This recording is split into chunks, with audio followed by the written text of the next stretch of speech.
Assalamualaikum warahmatullahi wabarakatuh. Salam sejahtera bagi kita semua. Malam itu, langit Pacitan tampak cerah, dihiasi bintang-bintang yang berkelip lembut di atas lapangan desa. Ribuan orang memadati lokasi pengajian, duduk bersila dengan wajah penuh harap. Suara lantunan sholawat yang biasanya membuka acara semacam ini bergema pelan, menciptakan suasana hikmat. Namun, di tengah ketenangan itu, ada bisik-bisik kecil di antara jamaah yang merasa ada sesuatu yang berbeda. Seiring bertambahnya waktu, para santri dengan seragam hadrah mulai bersiap menuju panggung. Tiba-tiba, dentuman musik berdetak kencang, memecah malam yang tadinya hening. Irama DJ yang menggelegar mengiringi langkah tim hadrah, memantik sorak-sorai sebagian jamaah, sementara yang lain justru terdiam kaku. Kombinasi antara beat modern dan tepukan rebana menciptakan suasana yang tak lazim untuk sebuah pengajian. Sorot lampu warna-warni berputar mengikuti irama musik, menambah semarak suasana. Beberapa anak muda di barisan belakang tampak mengangkat ponsel mereka, merekam momen tak terduga itu. Dalam hitungan menit, video-video pendek mulai tersebar di media sosial. Tawa kecil, tepuk tangan, dan ekspresi heran bercampur menjadi satu. Malam itu, pengajian Gus Ikdam berubah dari sebuah pertemuan religius menjadi perbincangan hangat di dunia maya. Di sudut panggung, seorang pria tua berjubah putih tampak mengernyitkan dahi. Wajahnya mencerminkan keheranan sekaligus keraguan. Beberapa jamaah lain mulai saling berbisik, membahas apakah ini bagian dari acara atau kesalahan teknis semata. Ada yang mencoba memahami, ada pula yang langsung memandangnya sebagai sesuatu yang tidak pantas. Sementara itu, Gus Ikdam sendiri duduk tenang di atas panggung, tersenyum tipis sembari menunggu waktu untuk memulai ceramahnya. Tatapannya tajam namun teduh, seolah memahami betul gelombang reaksi yang muncul di tengah kerumunan. Ia tahu, malam itu bukan sekadar soal dakwah, melainkan juga tentang bagaimana cara baru berkomunikasi dengan umat, terutama generasi muda. Di barisan tengah, sekelompok remaja tampak antusias. Mereka bergoyang pelan mengikuti irama, meski tetap menjaga adab di hadapan para kiai dan tokoh agama. Bagi mereka, musik DJ bukanlah hal asing. Justru, irama itu terasa seperti jembatan yang menghubungkan rutinitas mereka dengan suasana religius malam itu. Namun, tak semua merasa demikian. Seorang ibu parubaya dengan kerudung lebar tampak gelisah. Bibirnya bergetar pelan, berulang kali melafalkan istighfar. Baginya, pengajian seharusnya menjadi tempat bertafakur dan bersimpuh dalam kehusyukan, bukan ajang hiburan yang mencampurkan musik duniawi. Beberapa tokoh masyarakat yang duduk di barisan depan mulai berdiskusi singkat. Mereka tidak bisa menyembunyikan keterkejutan mereka. Ada yang berpendapat ini hanyalah inovasi dakwah, tetapi ada pula yang menganggapnya sebagai tindakan yang melanggar norma. Malam yang awalnya diharapkan penuh kedamaian berubah menjadi ladang opini yang saling bertentangan. Di tengah-tengah perbedaan pendapat itu, gema musik DJ akhirnya mereda. Sorak-sorai pelan mulai memudar, digantikan suara pembawa acara yang membuka majelis dengan salam. Namun, kesan dari pembukaan yang tak biasa itu sudah terpatri di benak semua yang hadir. Acara baru saja dimulai, tetapi riaknya sudah membekas. Ketika Gus Ikdam akhirnya mengambil mikrofon, semua mata tertuju padanya. Sebelum memulai tausiah, ia menarik napas dalam, menyapu pandangan ke seluruh penjuru lapangan. Malam itu, lebih dari sekadar pengajian, ia tahu bahwa dirinya berdiri di persimpangan antara tradisi dan inovasi, sebuah medan dakwah yang tak hanya memerlukan ilmu, tetapi juga kebijaksanaan. Kabar tentang pengajian Gus Ikdam di Pacitan merebak secepat kilat. Video pendek, berdurasi beberapa detik memperlihatkan suasana tak lazim, dentuman musik DJ, lampu sorot berputar, dan kerumunan jamaah yang terpecah antara kagum dan tercengang. Jagat maya mendidih, ribuan komentar berseliweran, memuji sekaligus mencela. Ada yang menyebutnya sebagai cara dakwah modern, ada pula yang mengutuknya sebagai pertunjukan yang mencoreng kesucian majelis ilmu.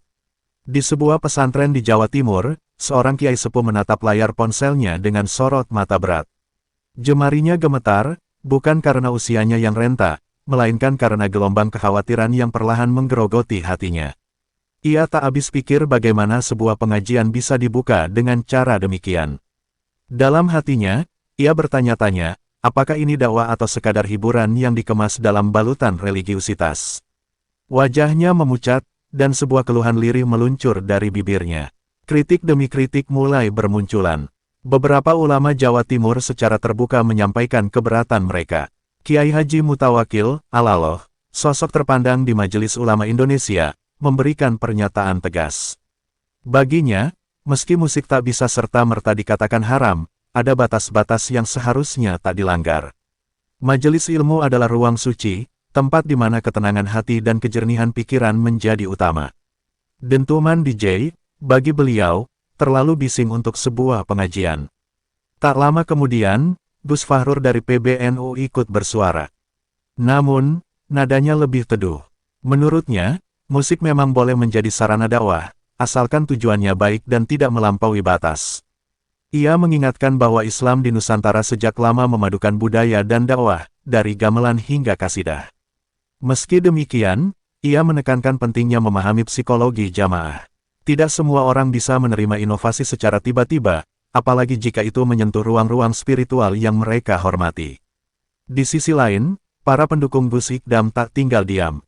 Bagi mereka, dakwah harus berevolusi mengikuti zaman. Generasi muda, kata mereka, tidak lagi tertarik pada ceramah yang kaku dan monoton. Musik DJ dianggap sebagai bahasa universal, sesuatu yang bisa menjembatani kesenjangan antara tradisi dan modernitas. Lebih baik mereka datang ke pengajian, meski dengan musik, daripada sibuk di jalanan tanpa arah, tulis seseorang di kolom komentar, disertai ribuan tanda suka. Namun, badai tak berhenti di sana. Beberapa akun media sosial membandingkan pengajian itu dengan konser musik. Kata-kata tajam bermunculan, menuding acara tersebut sebagai pencemaran nama baik Islam. Tagar-tagar dakwah atau hura-hura menggema, menjadi medan perang opini yang semakin memanas. Sementara itu, tim Gus Ikdam mulai merasa terhimpit oleh derasnya kritik. Mereka tak menyangka niat menarik minat generasi muda justru berbuah kontroversi sebesar ini. Di tengah polemik yang berkecamuk, suasana di pesantren-pesantren mulai hangat oleh diskusi. Para santri membahas peristiwa itu dalam bisik-bisik. Ada yang memihak Gus Ikdam, ada pula yang merasa malu atas apa yang terjadi. Beberapa kiai bahkan menggelar musyawarah kecil untuk menentukan sikap. Mereka sadar, ini bukan lagi sekadar soal musik DJ, melainkan tentang bagaimana batas antara inovasi dan kesucian dalam berdakwah harus dijaga dengan saksama. Sementara itu, malam di Pacitan terasa lebih sunyi dari biasanya. Gus Ikdam duduk sendiri di serambi pesantrennya, menatap bulan yang menggantung lesu. Pikirannya melayang pada peristiwa malam itu, sorak-sorai, wajah-wajah heran, kritik tajam, dan dukungan setengah hati. Ia sadar, jalannya sebagai pendakwah baru saja melewati persimpangan besar. Dan kini, di bawah langit malam yang bisu, ia bertanya pada dirinya sendiri, apakah benar jalan yang ia tempuh adalah cara terbaik untuk merangkul umat. Kabar tentang pengajian Gus Ikdam tak lagi hanya riuh di media sosial. Ia telah menelusup ke serambi-serambi pesantren, memenuhi ruang-ruang kajian dengan bisik-bisik prihatin. Di sebuah kediaman sederhana di Surabaya, Kiai Haji Mutawakil, Alaloh duduk dengan raut wajah muram. Beberapa santri senior berdiri di sudut ruangan, menunggu kata-kata pertama dari sang kiai. Setelah keheningan panjang, suara beratnya memecah suasana. Pengajian adalah majelis ilmu, bukan pentas hiburan, ujarnya pelan namun tegas. Di sisi lain, di kediaman Gus Fahrur, suasana tak kalah tegang. Beberapa tokoh agama berdatangan, membahas polemik yang menggemparkan itu. Gus Fahrur duduk bersila, mendengarkan satu persatu keluhan para kiai.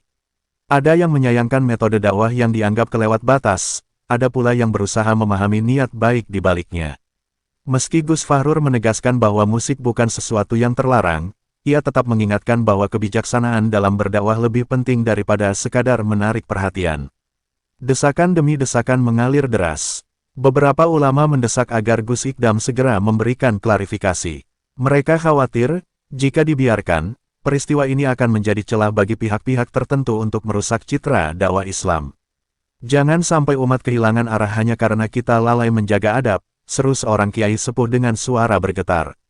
Udara di ruangan itu terasa semakin berat, seolah-olah kata-kata mereka membangun tembok yang mengurung kebebasan berdakwah.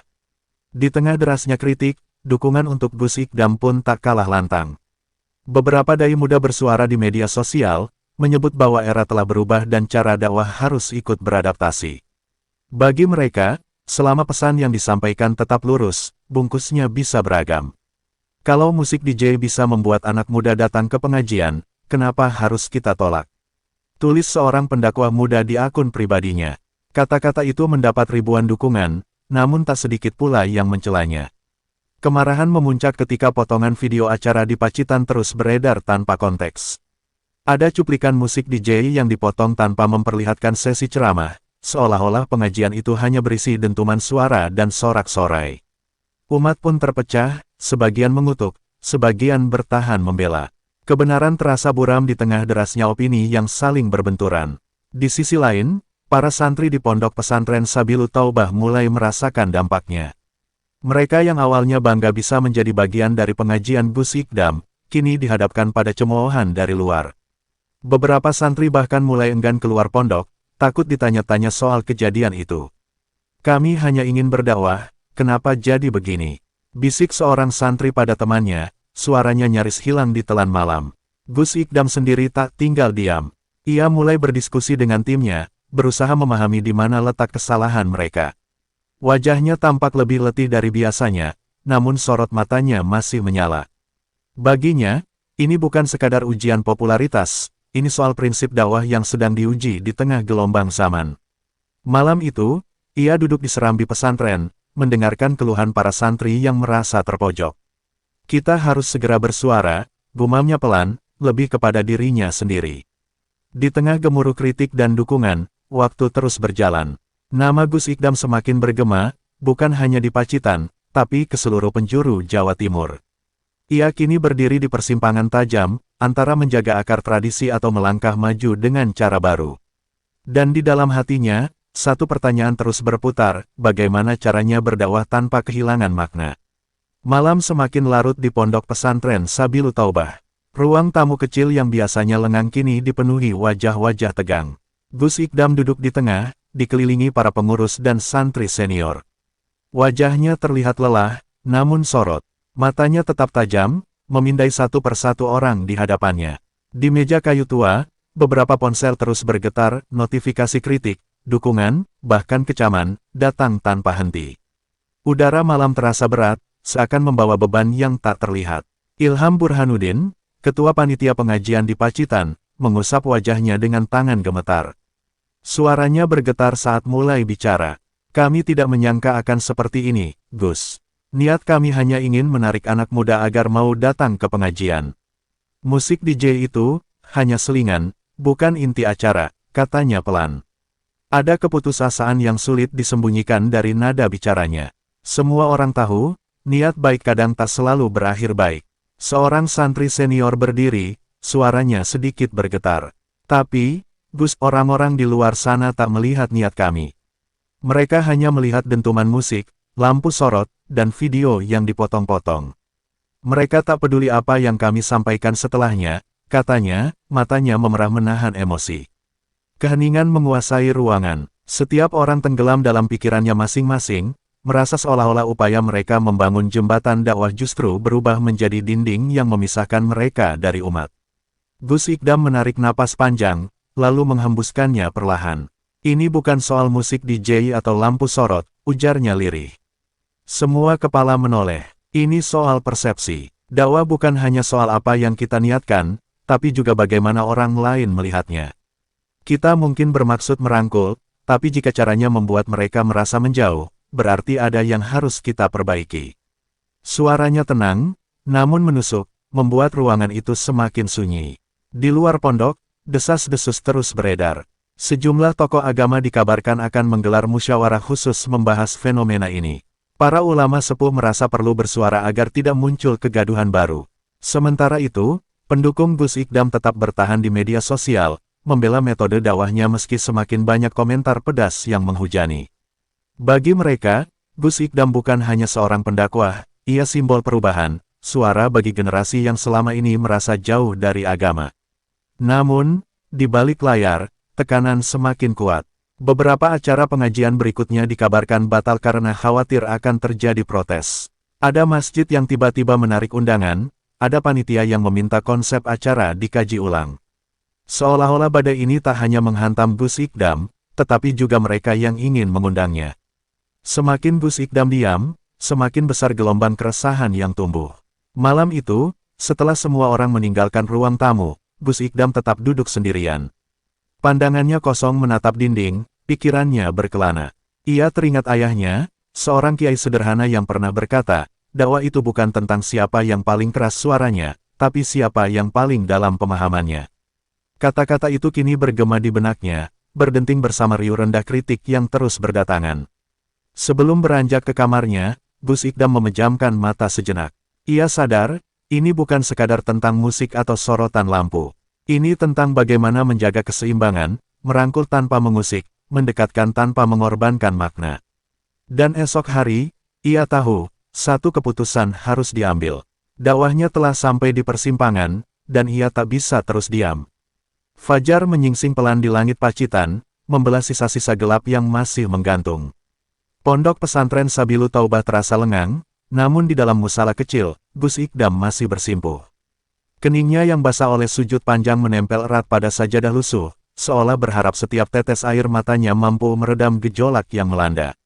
Bibirnya bergetar melantunkan doa-doa lirih, bukan hanya untuk dirinya, melainkan untuk semua orang yang terseret dalam badai yang tak pernah ia bayangkan sebelumnya. Selepas salam terakhir, ia duduk bersimpuh.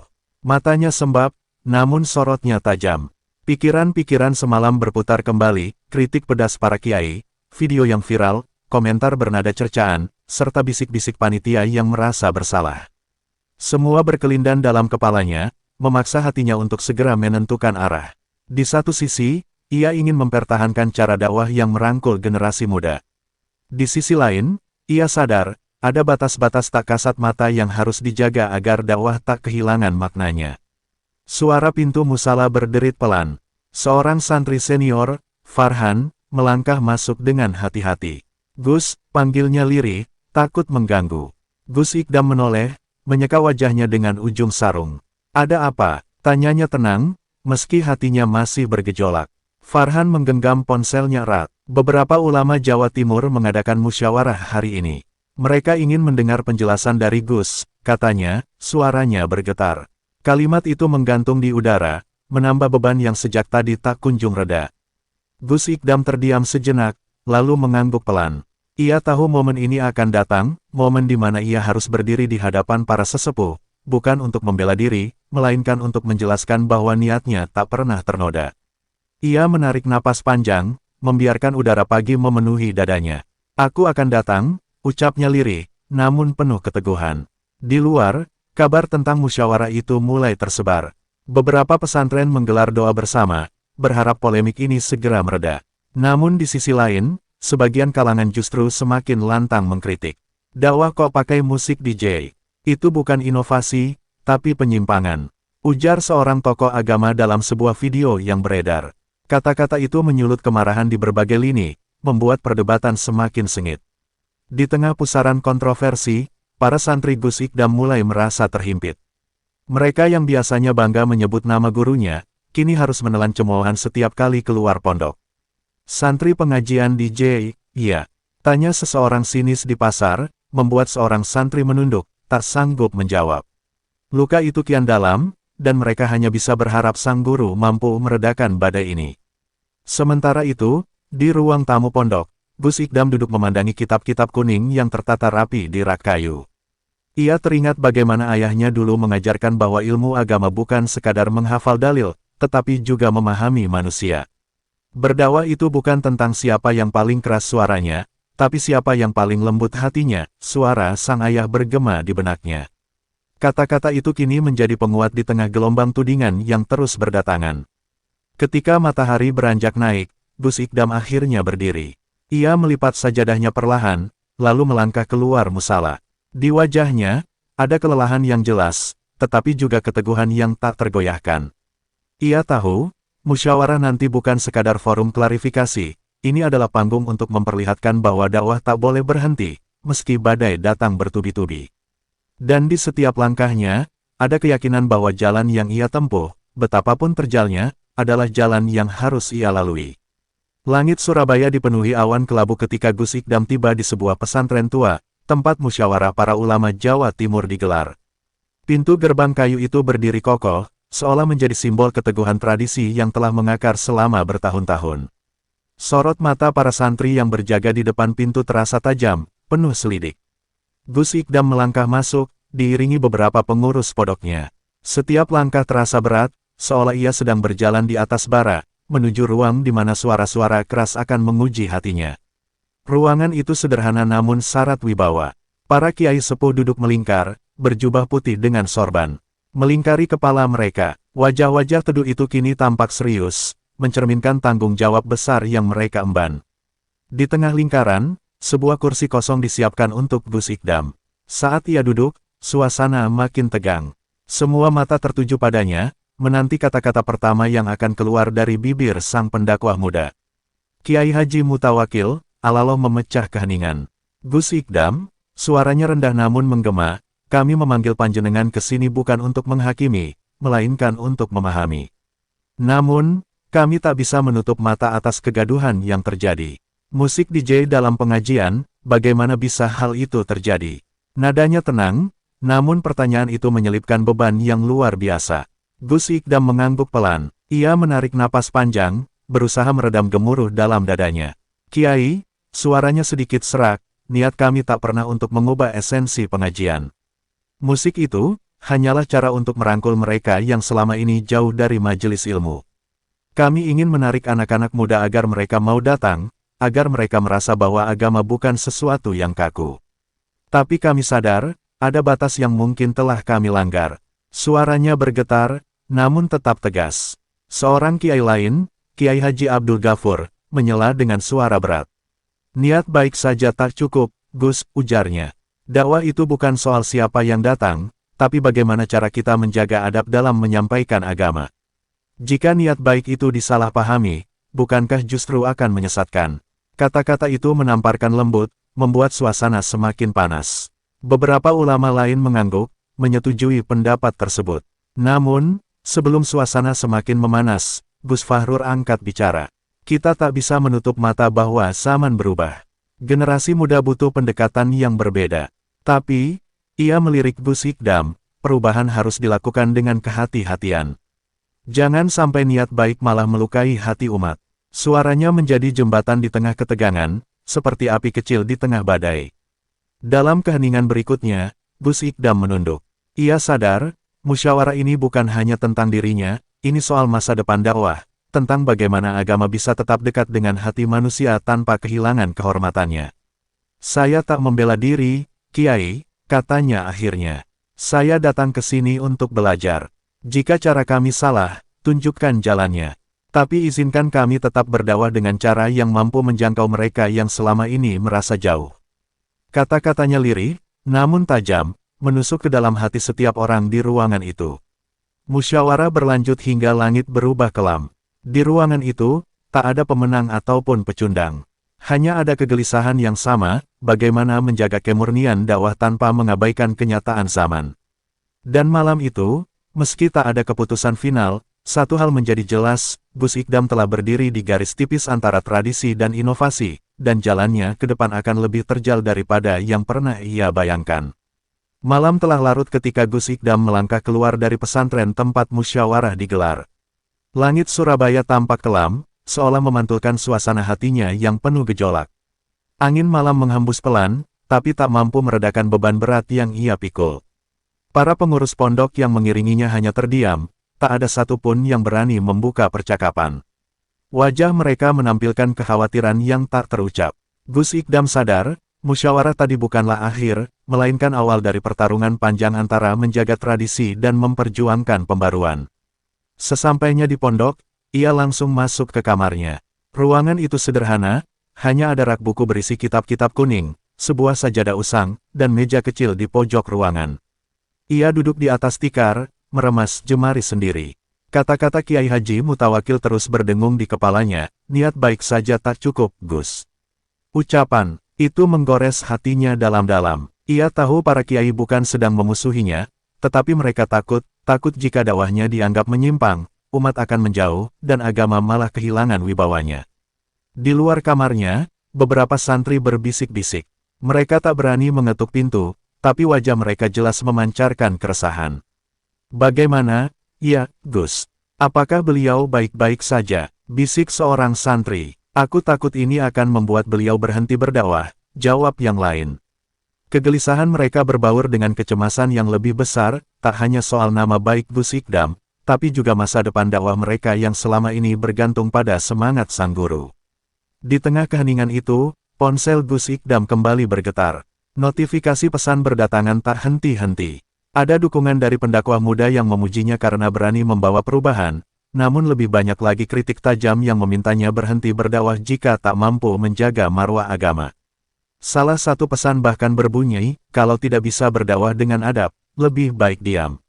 Mata Gus Ikdam menatap layar itu lama, sebelum akhirnya ia meletakkan ponsel tanpa membalas satupun. Di sisi lain, suasana di media sosial semakin memanas.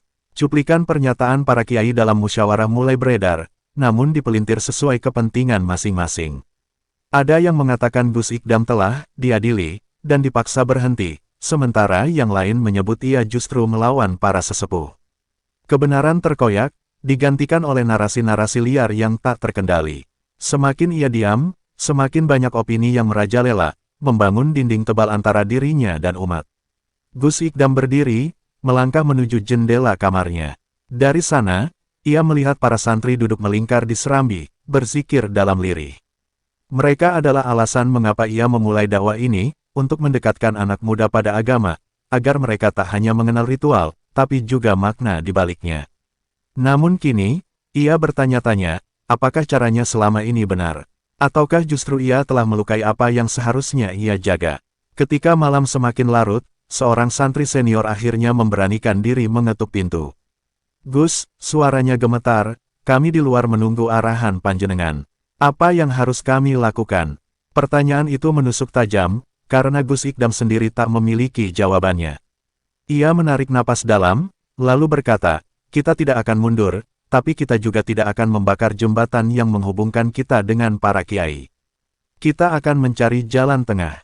Di sudut hatinya, Gus Ikdam tahu malam ini hanya permulaan. Esok, ia harus menentukan sikap, bukan untuk melawan, tapi untuk menjaga dua hal yang sama-sama ia cintai, agama dan generasi muda.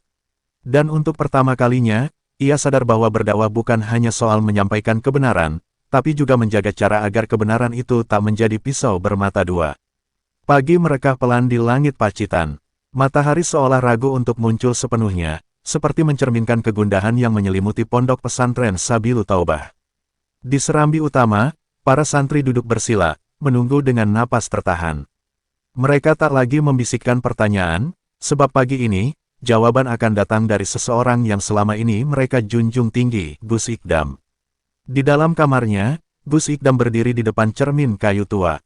Sorot matanya yang biasanya hangat kini meredup, namun di balik kelelahannya, ada bara kecil yang masih menyala. Ia mengusap wajah, mengingat kembali musyawarah semalam. Suara para kiai sepuh bergema dalam benaknya, bukan soal niat, tapi cara. Kalimat itu memantul-mantul di pikirannya, menciptakan luka yang tak terlihat.